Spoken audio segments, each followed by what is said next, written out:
You hit play, and here we are at the Journey Jukebox, a Big Blend radio travel podcast featuring Lisa Evans, a travel writer, photographer, travel advisor, and the author of 100 Things to Do in Coastal Mississippi Before You Die. Hey everyone, so excited. It is another time of the Journey Jukebox with Lisa Evans, travel writer Lisa Evans. And you know, she's the author of 100 Things to Do in Coastal Mississippi Before You Die. And here's the first thing. Go to Coastal Mississippi before you die. Before you even get to those 100, that's why I keep saying we need 101 on these books, you know.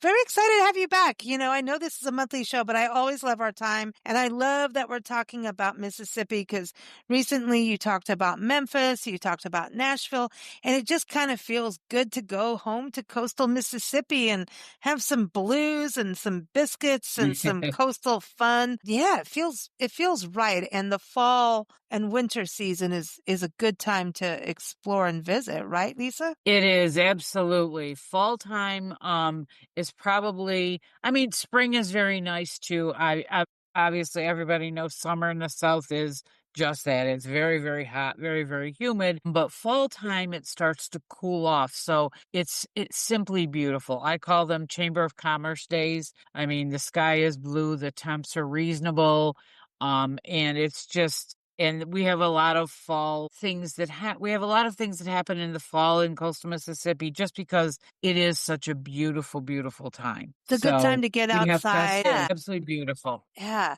I'm excited because I know I think it was in the spring, we talked about the Amtrak service going between coastal Mississippi to New Orleans, right? And so now that reality has happened, or is it happening? Where are we on that? No, it has happened. Thank goodness. Finally, it took like forever, but yes, it started. The inaugural run was in August. It was a Saturday in August, and all the community leaders of all the areas and the chambers and all this and that did the inaugural run. You know, they had the train full, and then the service actually started for everybody on the following Monday, August 18th. And I want to say, I think when they announced it sometime in July. And I want to say August 18th was sold out, like just for people just trying it out. It was sold out like within a week or so. Basically, it goes all along it. You can go from Mobile, Alabama to New Orleans with 4 stops in coastal Mississippi. So if you look at a map, that's basically it. I mean, a lot of I've heard coastal Mississippi referred to is that stretch of land between Alabama and Louisiana. And yes, it is. But now we're connected by a train. So basically Amtrak does what's called the Mardi Gras service. And you can either originate in NOLA and go east to Mobile or vice versa, but it's twice daily service. And so you can pick up here in coastal Mississippi. Everybody's excited about it, especially think Mardi Gras, think Saints games, think all the things that you can do in New Orleans, and now you can just catch a train because, I mean, it used to be, you always went over by car, and of course it's only maybe an hour, 15, hour 20 by car to get from, like, say from my house to get to Bourbon Street in the French Quarter. It's about an hour and 15, but it's driving, it's traffic, it's parking, and parking is not cheap, as anybody knows that parks in a city. So now you can just hop on a train, get off the train, enjoy the day, hop back on the train, come home. It's wonderful. I love this. Yes. I really want to do this because, yeah, I mean, I have a friend who just was at the Boucheron, I don't know if I pronounced that right, festival in New Orleans, a book festival. And she had a glorious time, but I know she loves Amtrak too and has done it almost across the country. And I know she would be like, she's going to come visit Lisa. You know, I think you might have been on the show with her, travel writer Eva Eldridge, and she had a glorious time, and she did go get those beignets. And that's the thing, you can go get beignets there, go to Mississippi, get some, some shrimp, and, because you guys are both, it's like, have that connectivity, because if you're going there, I want the full blues spectrum. Okay. I don't want to just do Bourbon Street. You got to go to Mississippi to get the full blues thing. You got to do both. Period. Just for saying. locals. Like I mean, there's stops in on coastal Mississippi of Pascagoula, Biloxi, Gulfport, and Bay St. Louis. Now, Bay St. Louis is the one closest to New Orleans, and then of course Pascagoula is closest to Mobile. So I can go to either Biloxi or Gulfport, hop on the train. So like in the mornings, let's just say. You would catch it because it originates in either Mobile or Alabama, or Mobile or New Orleans. So let's just say we're catching, obviously we're coming from Mobile and we're going to go west. So it leaves Mobile at 6:30 in the morning. It comes to Pascagoula like 7:15, Biloxi at like 10 minutes to 8, Gulfport 10 after 8, Bay St. Louis 9:15, and you're in New Orleans by 10:15. And so Sweet. you can get there by 10 o'clock in the morning on a Saturday. You could stay overnight, Oh, and then perfect. you can catch the late train out of New Orleans home. So like it leaves New Orleans at 5:30 at night. So you could make it a day trip. You could make it a weekend trip. You could make it a 3-day trip. Doesn't really matter. Yeah. Because you can leave New Orleans at 5:31, about 5:30, and be back in Gulfport by 7:30. And you're riding the train, and you don't have to drive, you don't have to fight traffic, you don't have to pay for parking, and it's reasonable. I mean, and if you go on the Amtrak website, of course it depends on the day. And of course, just like anything else, pricing is going to go up if they know that there's a festival or something going on. So, they're going to play that game. But as on a regular weekday, let's just say it's a Wednesday when nothing's happening, you can pick up a round trip coach ticket back and forth over and back for probably maybe $50, 40 to $50 a person. And then if you want to go business class, obviously I haven't done it yet. I figured I'd let all the kinks get worked out of it. But like business class is like $100, if you want to Nice. upgrade it. So, and parking anywhere, well, at least in the French Quarter, parking is at least minimum $40 a day for your car. So you're already paying $40. You're paying for your gas. You're paying for your time and effort and frustration in traffic and going over the rise, which is what I call, there's a big bridge before you go down into New Orleans, and we call it the rise, and traffic is insane. So, you're saving money there. Now, on the flip side, there's a lot of cool stuff to do in Mobile as well. So it's just a nice, you can go to USS Alabama, which is really a neat thing to go to. There's another place called Bellingrath Gardens. Mobile has a lot of really cool stuff to do Hmm. too. So you can, take the train and go to Mobile too. It's just so convenient now because while yes, it's only an hour or so each side of us, it's much more relaxing letting somebody else drive. That's the thing. You save your money, save the stress, and get an Uber if you wanted to go around anywhere outside of the French Quarter and stuff like that. So I Yes. think but I love the fact of going through these three different cities and regions, and being three states in one. This is Yep. fantastic. Lisa, And the it's thing, going to be a huge boost for our local coastal Mississippi economy too, because let's face it, our area is considerably like hotels and things of that nature is a lot less than say New Orleans. New Orleans books out well in advance, and it's a big city, so it's pricier. So now you want to come to the coast, enjoy us for a day or two, and then head over to New Orleans without having to drive, but yet your hotel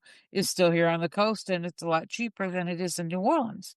that's exactly my thing is like for travelers even coming from out of the region, it's like go to New Orleans. You're going to fly in, right, to New Orleans. If Yep. it's yeah, then you go to Mobile, you go to and from there, I mean that means, and I think Europeans are very used to commuter kind of transportation. Us Americans, Okay. that are outside of New York and stuff like that, need to get a little bit more with it in regards to, Oh, but we're getting there, right? So this is the we are. exciting part. I love this. It's like, hey, Lisa, I want to go to New Orleans. I'm going to come park my car at your house. Is that Yep. okay? And then hop on the Amtrak because I don't want to drive it. Exactly. But that's the thing. I think this is such a cool thing. And it is about three different states working together.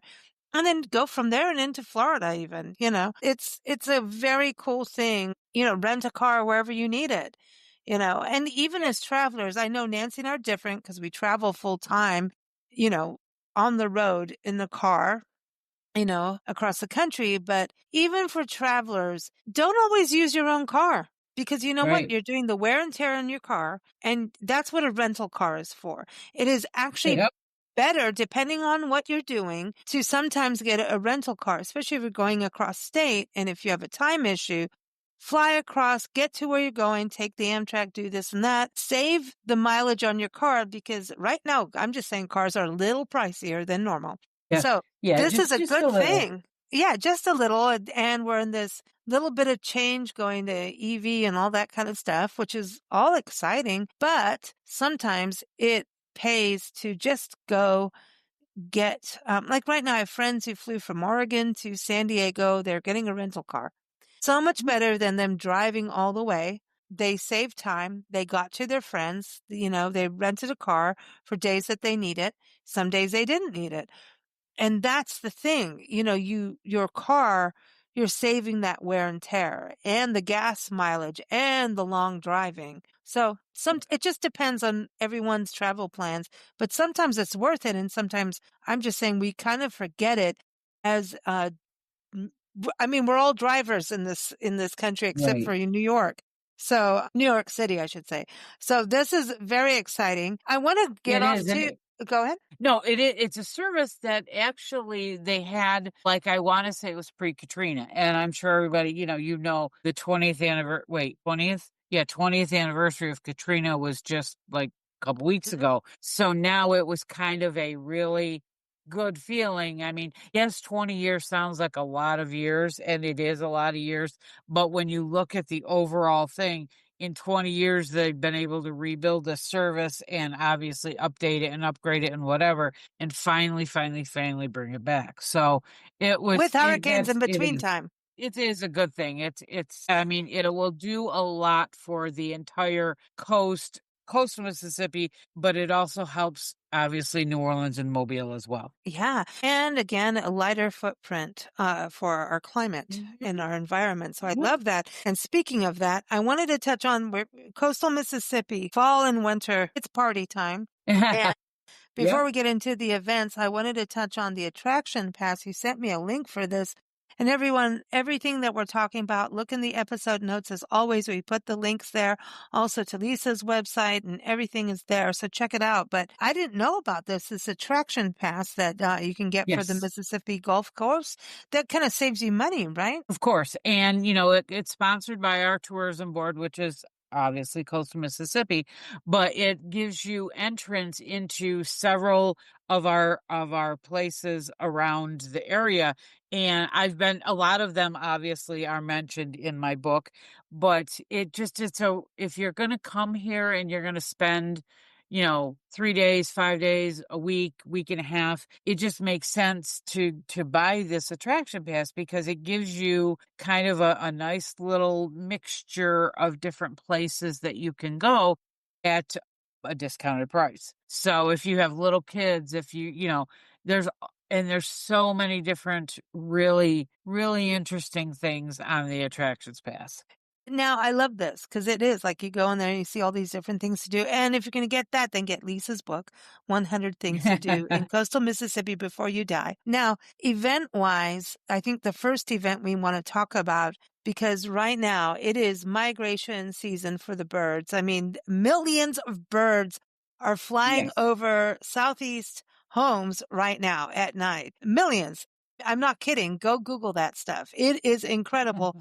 And you can't see them. I want to go, this is why we want to turn our lights off outside at night because our lights and the more light pollution we put out there at night, we actually hurt the birds and we throw them off a little bit. So one thing we can do is help them by turning our lights off, unless you're coming home, whatever. We have lights for reasons. Or have one of those that only pop up when a cat runs through your backyard or a cat burglar, whatever. But, and if the cat's going after the birds, like you need to bring them in. But anyhow, this is so exciting. The annual Hummingbird Festival. And this is something, hummingbirds and think you're just over. Yeah, this is a thing that this is part of the Audubon Society, and there's a place you can kayak, right? And experience this. If you don't make it for this festival, the seventh annual one, Yeah, you the can do this. Pascagoula River Audubon Center. And it's not, I mean, it's not huge, but it is probably one of the coolest places that you can visit here on the coast because, yes, you can go kayaking in the Pascagoula River and, you'll see alligators and you'll see cormorants and you'll see all different kinds of the local fauna and just the snowy egrets. There's just bald eagle. There's just so many things that are there, and it's really peaceful in a kayak. You're kayaking around, but once a year they have, obviously, when the hummingbirds are migrating through, and they're already starting because I have 4 of them at my feeders at my house. They fight over my feeders. It's hysterical. It's usually held in, let me see. So we're in mid. So usually, I don't think it's this coming weekend. I think it's next weekend. But it's, you go to the festival and they actually banned the hummingbirds. Now, if you've never seen this happen, it is just awesome because they are so tiny. I mean, I'm not Mm. kidding you when they are tiny. And what they do is they have a grouping of feeders and they lure them in. And I'm not kidding you when I tell you there are hundreds of hummingbirds that come, and it's the coolest thing. You'll be walking along and one will zip in front of you. And then they have demonstrations. They have the people that know what they're doing, and they catch them in a net, like they don't hurt them. Trust me. I was there. I watched them. They don't hurt them, but they catch them in a net and they bring them in. These ladies, literally, I say ladies, there was a few guys there too, but they put these little teeny tiny little like wristbands on there so that they can track them. And it gives them the data that they need to track if they're coming back, where they go, how far they go, the whole bit. And when I was there, obviously there's a lot of kids, and I actually got to feel a hummingbird's heartbeat. It was awesome. I can't even tell you. And these little things, they're so tiny, but man, they're just some of the coolest, fastest, most beautiful birds you ever see. When that big ruby throat on the males, it's really a fun festival. And it's like, I want to say it's like a day. They have it like from 9 to 4 or something on a Saturday, like 9 to 2 on a Sunday or whatever.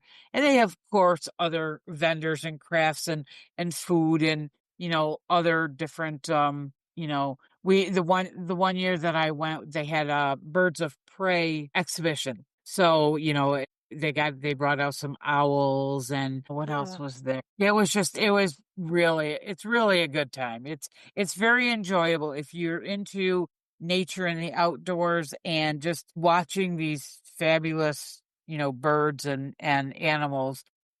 You'll absolutely love it. love it. I want to go because you also have waterfowl where you are and the coastal birds. Yeah. You're in a very good, interesting area too, because there's also forest areas in coastal Mississippi. Oh, So it's a little bit of everything, and I love Mississippi. We got to come back. We still got to do that whole trail, the Blues Trail.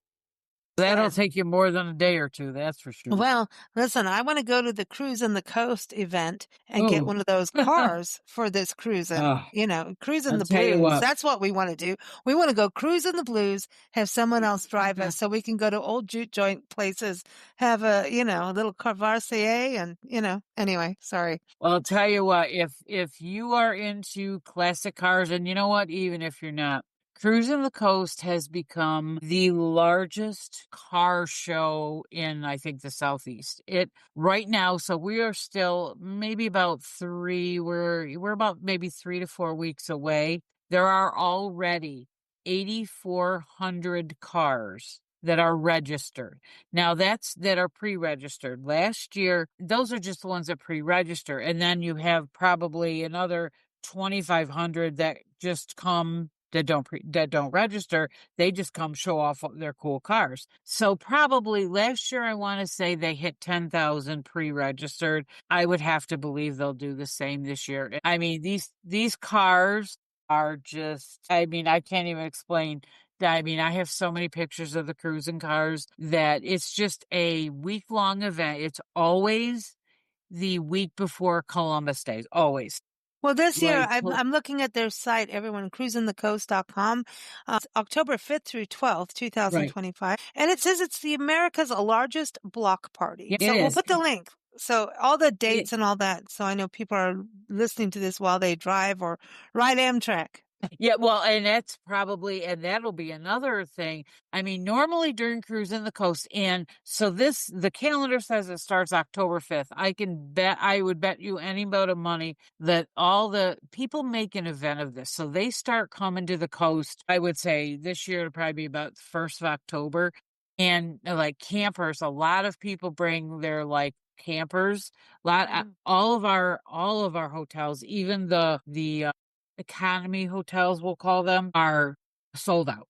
And Oh, casinos is a different kind of thing because they'll take the hotel room, but of course casinos want you to stay in the hotel room and gamble. Cruisers aren't gamblers. Some of them are, but you got to stop and think how much money it takes to keep and restore a classic car. And so that is and you talk to some of these people. It's very interesting when you go to the different events because every city on the coast and we have I think 12 or 13 of them has events for Cruising the Coast. So, one day you could be in Pascagoula and the next day you're in Biloxi and the next day you're in Bay St. Louis, and it's the entire coast, and each city has their own list of events, and I'm sure they're on the cruising website. And they have, of course, some big events too. They have what's called a swap meet, which is like a 3 days held at the Coast Coliseum. And it's anything and everything you could think of that you might need for a car. They have Best to Show, the malls, the mall parking lots, every place that week. And as a local now, and I call myself a local now after all these years, we find alternate routes because while it is absolutely beautiful and wonderful to watch, and I'm close enough to Highway 90, which is the main thoroughfare where they all literally cruise, I can walk from my house, sit on the grass and just watch the cars go by. But during the day, if you want to get from point A to point B, you have to tack on at least an hour because traffic is good because tip for everyone. Yeah, because it, it's an important event. Yeah. it's a huge event and economic impact is in the I can't even tell you, hundreds of thousands of millions of dollars. It's like I want to say it's like 25 to 30 million dollars economic impact. And the good part about it is a portion of the monies that the net proceeds go to. I used to be Make-A-Wish. I think it's still Make-A-Wish. But the organizer that started this as like just a little small car show, like close to 30 years ago, he's a really nice man and he gives back all the time to the community and so cruising has just grown exponentially. It's phenomenal. And another tip, if you want to come to cruising this year, you're probably not going to get a hotel room anywhere on the coast. You might want to, if you book your hotel room now for next year. Verbo houses, if you know anybody that does a Mhm. Verbo house, because I mean, any place that is rentable is generally gone. Wow. Wow. So like get on it. And I do want to say, so again, this is happening in October and then the Hummingbird Festival is the last weekend of September. So Yep. check that out. Again, links are in the episode notes. Wow. So cars, we got birds, we got rails. So, the jukebox, you got the playlist for the Journey Jukebox on Spotify. Check that link because Lisa's got a bunch of train songs going on there because of Amtrak. So we got some new songs for there. We always add new songs every episode. Always fun. I mean, the blues, you got to think about how train riding and train and jumping trains was like a Oh huge yeah. part of life. So this is fun. Even John the Well, Revelator, remember that Robert Johnson was on a train, doing that. I don't know yep. why I Now remember. going back to the cars, in Yeah. conjunction with cruising, there's also if you're in the market for a car, there's also a classic car auction that is held Oh, in conjunction with Cruising the Coast.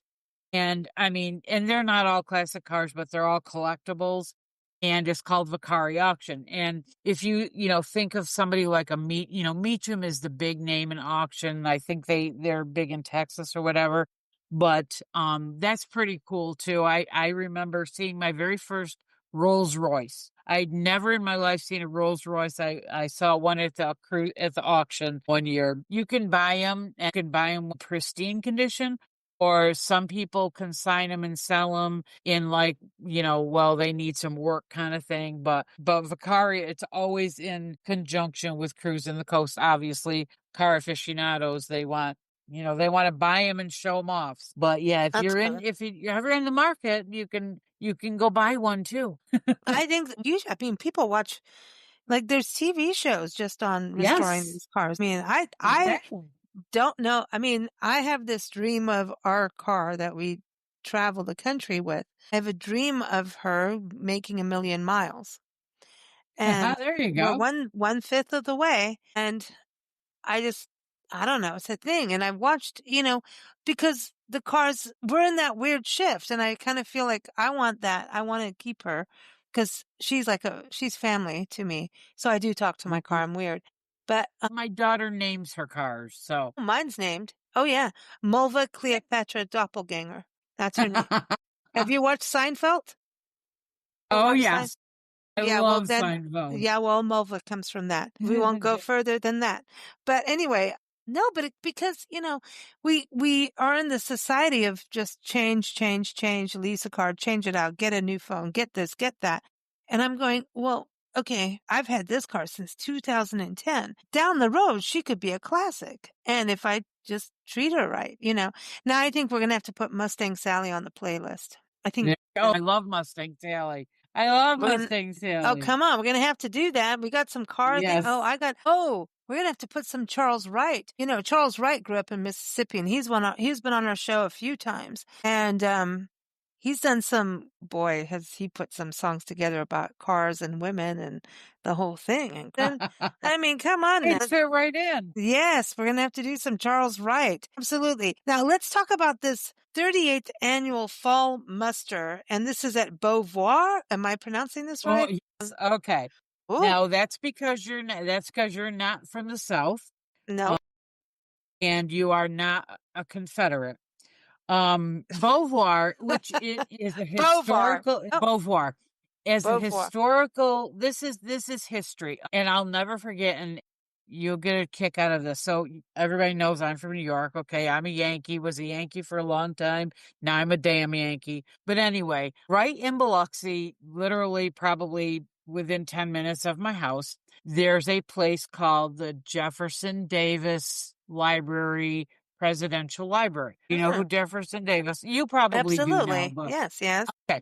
But when I came from New York, I didn't know who he was. And I got looked at like I had four heads. Like, how dare you not know that Jefferson Davis was the first and only president of the Confederacy? Well, his last home is. Look at his face. Yes, but if you in the terms of history, and of course you can never forget the Civil War and why it happened in the whole bit. And believe me, in the South, they never will, never, never, ever. But the Beauvoir, it's a absolutely beautiful antebellum home where he lived. And it also, they did build on the property the Presidential Library. Now that is really interesting because it has a lot of artifacts from Jefferson Davis and books on ancestry. Their library, you could trace your roots. If you have lived in the South all your life and you want to trace your roots back, you could probably find what you're looking for in the library at Jefferson at Beauvoir. So anyway, I want to get into this because this is fascinating history with him being on Confederate, because this was when the Democratic Party, or the Democrat Party, was really the Republicans of today, right? That was back in the day. Yes. This is like he was there during Lincoln era, and so it's a little different, right? And so it's interesting because he does come from Kentucky, not too far from where, that Lincoln comes from, Lincoln's boyhood home, Kentucky State. And then you look at it, and he died in New Orleans. I had to go and relook him up, and Yeah. I was right about who he is. And it's interesting when you look him up what other things you'll find. But Google it. Oh, yes. I just go Google it, y'all. But yeah, so he died in New Orleans. So there's that Amtrak connection. And then that's Right. weird. But then also he's buried in Richmond, Virginia at the Hollywood Right. Cemetery. Who knew? But But and he had he two lived. wives. Who knew you could do Yes. that back then? And So he lived at Beauvoir, and you can go through the house, and I mean, the furnishing, it's a beautiful antebellum home. Now, during Katrina, it did get some damage, but they were able to restore it because it literally sits right on the beach. The view is absolutely beautiful. The library, the presidential library the home sits there. In the back of the property is where they built the presidential library. And like I said, the library, the history, the artifacts, there is his funeral carriage is inside the library. It's just fascinating. If you're into, it doesn't matter whether it's Confederate or not, but if um, you're into history, it's fabulous. I- I'm glad you said that because it's so important about history to it. Whatever we believe in today is not what they were going through back then. Right. Okay. And Exactly. so what we're supposed to do today is not repeat bad stuff, and learn from those who sacrificed before us Exactly. and And learn. they We need to do have, learn, so yes. it's good. It can't be washed away. It's like, they have the cemetery in some of on property on boat, and there's a lot of soldiers that are buried there. There's a Tomb of the Unknown soldier Wow. of the Oh, that's Confederate deep. at Tomb of the Unknown. So it's just it's history. It literally is, and that's what it is. It's a monument to Confederate history, and there's not a doubt about that. It is, but it is still history. And the fall muster is held every year, and it's quite interesting because it's anybody that does the history knows how the reenactments. So, and this is basically what it is. And they have people that literally travel from all over, all parts of Mississippi, that come to Beauvoir to participate in the fall muster. And they have reenactments, and they have like skits, and just about, and it's again, it's all about learning history. And they do a battle, obviously, and they do set off the cannons, fake whatever, but it's No, quite cannons aren't interesting. really that fake. I have Yeah. filmed Civil War reenactments, and I'm going to tell you, you will feel a jolt. But I mean, to me, it's really important that we go to anything historic and keep going Hmm. and learning about it. I want to move on to your Peter Anderson Festival because Yes. this happens what I think in the first weekend of November. First week of November, all the time, Fun. every year. Again, they're always in the same weekend because that's what makes them so popular. Everybody always knows, oh, we got to go to Peter Anderson this weekend. Now, Peter Anderson, obviously, we're very artsy here on coastal Mississippi too. We have potters and painters and all sculptors and things. Well, Peter Anderson, if you do, and again, in my book, Walter Anderson, the Anderson family is huge down here in the South, and they're all artists. So Walter Anderson was he was a genius as far as painting, and Walter Anderson Museum is in Ocean Springs. Well, Peter was his brother. And Peter Anderson Festival it takes over the city of Ocean Springs. And if you want to find handmade, crafty paintings, pottery, art, crafts, Mm. sculpture, anything artsy, craftsy, handmade, you'll want to go to Peter Anderson. It's a 2-day festival, Saturday, Sunday. A few years in a row the weather was so bad, people still went. I don't know how, but when it's a beautiful weekend, the place is packed. They shut down streets, and basically they shut down part of the city of Ocean Springs, like no cars or whatever, and it's nothing but vendor stalls. And you could go there and if you have an artsy family, and you could go to Peter Anderson and get your Christmas shopping done in one day. That's Um, awesome Because to me, that's the thing. And I hate it's the beautiful. I hate the Black Friday drama of everybody Oh, fighting I over can't a stand it. TV and a box store stuff. That's just not the season. And being able to support an artist and a small business person, to me, that's it. When we travel, I mean, to me, Christmas shopping or holiday shopping, whatever thing you're shopping for, birthdays included, do it when you go to places that are your friends aren't there and you see something that really Right. resonates with them, your family, and who don't you want to give something that you don't find on what that comes to your door? I mean, yeah. Yeah, you did it. You did it, not me. But Yep. yeah, I mean, I'm not anti them because it's a lot of small businesses do get represented Yes, through they there do. and also taken off later. But anyway, that's a whole other show. It There's nothing like even meeting the artisan and having that personal story to tell your friend or loved one that, hey, I got this when I was in coastal Mississippi. I thought of you, and they painted this dolphin because I know you got dolphins, like these dolphin earrings, and I made them, and this guy comes from Yep. here, And and that's is that not better than just go get like something from right. some Yep. No, you're yeah. absolutely right. And they do, and some of the artists actually do presentations, like, and they'll show you how they make whatever it is that they make. So they'll do, like, and going back to where the Hummingbird Festival is, they have every now and then they'll have a glass blowing class. Oh, And then like the Or O'Keefe Museum has pottery classes where you can go in and learn and throw pottery. And so it's just some of the artists are actually there at Peter Anderson Festival, and they'll do like half-hour presentations, and then you'll get a chance to buy what he made, or maybe they'll do it all day, and then you can, or maybe some of them will make a custom piece, and you go back. It's really the issue that. And I try and go every couple of years, but I'm not kidding you when I tell you there are so many people that go there.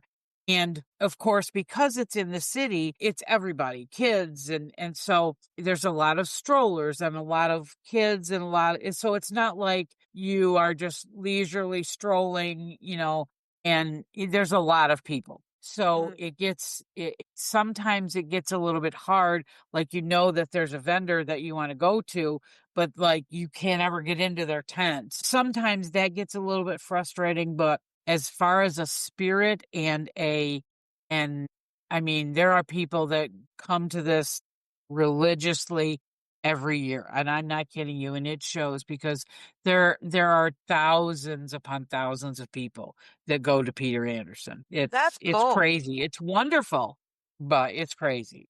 Yeah, but I love this kind of thing, and I think as we travel to go to community events as part of the experience, I want to close off with the Gulfport Harbor Lights Festival. And Nancy and I have been to Yes. Gulfport a few times, and we're probably going to see it soon. Actually, if we get a Gulfport, I'm calling you. We're going to Yeah, see there you you go. this time. Well, That's actually, happening. in fact, if anybody wants to, and it's on Prime, and it's kind of, I call it one of the little Hallmark movies, but it's really cool. It's called Christmas in Mississippi, and Harbor Lights and years ago is the backdrop to this. It was Oh, filmed cool. in Gulfport. It was filmed and right at Harbor Lights, but Harbor Lights has grown exponentially in the last several years, and it takes over Jones Park. They started I love that actually park. probably in another, well, we're in September now, so probably in another month they'll actually start decorating because I don't think they open the day after Thanksgiving. And so Harbor Lights runs from the day after Thanksgiving till I think it's New Year's Day. Obviously, they're not open Christmas. I guess Christmas and New Year's they're not open, and barring weather, because sometimes we do get downpours and they can't have them. But it is nothing but Christmas lights. And you I walk love that. through, yeah, you walk through and again, Christmas in Mississippi. It's the coolest movie. And I wanted to see it just because with Harbor Lights as backdrop. And again, it is one of the Hallmark movies. And you know what I mean by that. It's not big on the whole plot thing, but it's a happy movie. It's a But lovey-dovey cutesy. It's it is. It's lovey-dovey cutesy, but it does showcase Harbor Lights. It's a And feel-good. right, it's a feel-good movie.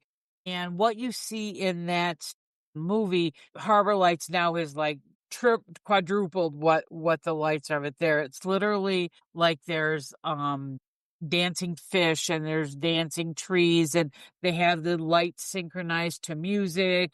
And it's all Christmassy, and you can and again, now you're in South Mississippi, so there's like no snow. Generally, it's not cold. It might be a little coolish, but it's not cold. But you can get your hot chocolate, and you see everybody in the Santa hats and the winter boots, and it's just an experience. And they have these huge ornaments, like big, where, picture moments where you walk in and you're standing in the middle of a Christmas ornament ball. And it's just a really nice thing. And again, I think now, it used to be years and years ago, it used to be, I think, free. Now, of course, they can't with the price of everything, but I don't know if it's $5 or $10, but it's well worth it for a night. You take the kids, and, of course, you see the little kids' faces, and they're like, wow, look at this. And they have a big Ferris wheel, and you can get food, and it's just like it's a really nice family thing. That's cool. I love it. So everyone, lots of fun between now and the end of the year 2025. And you believe we're already here, Lisa. I mean, and then it's mid-September. I know, but then at the end of the year, you're going to be celebrating New Year's. Where are you going to be? Tell everyone. Oh, I am going to be in Belize. I'm going to be on a cruise. Yes. In the Caribbean, so that'll be new. And then when we come back, and then, of course, we get to 25. Now everybody knows what comes after is Mardi Gras season. So 12th night is obviously in January, and that kicks off Mardi Gras. So then we start partying all over again. And that's when you want the Amtrak again, between both Mardi Gras. So much happening. Everyone, again, Lisa Evans is the author of 100 Things to Do in Coastal Mississippi Before You Die. So first get there and then do all 100 things. You must do every single one when you get there. But check that out, and also keep up with Lisa at writerlisa.com. And, she's a travel advisor as well. So you're planning a cruise vacation. I'm telling you, keep up with Lisa. But thank you so much, Lisa. It's always fun. Thank you. Always a pleasure. Thanks for joining us here on Big Blend Radio's Journey Jukebox with travel writer and author and travel advisor Lisa Evans. Keep up with Lisa at writerlisa.com and follow bigblendradio.com for new episodes every third Tuesday.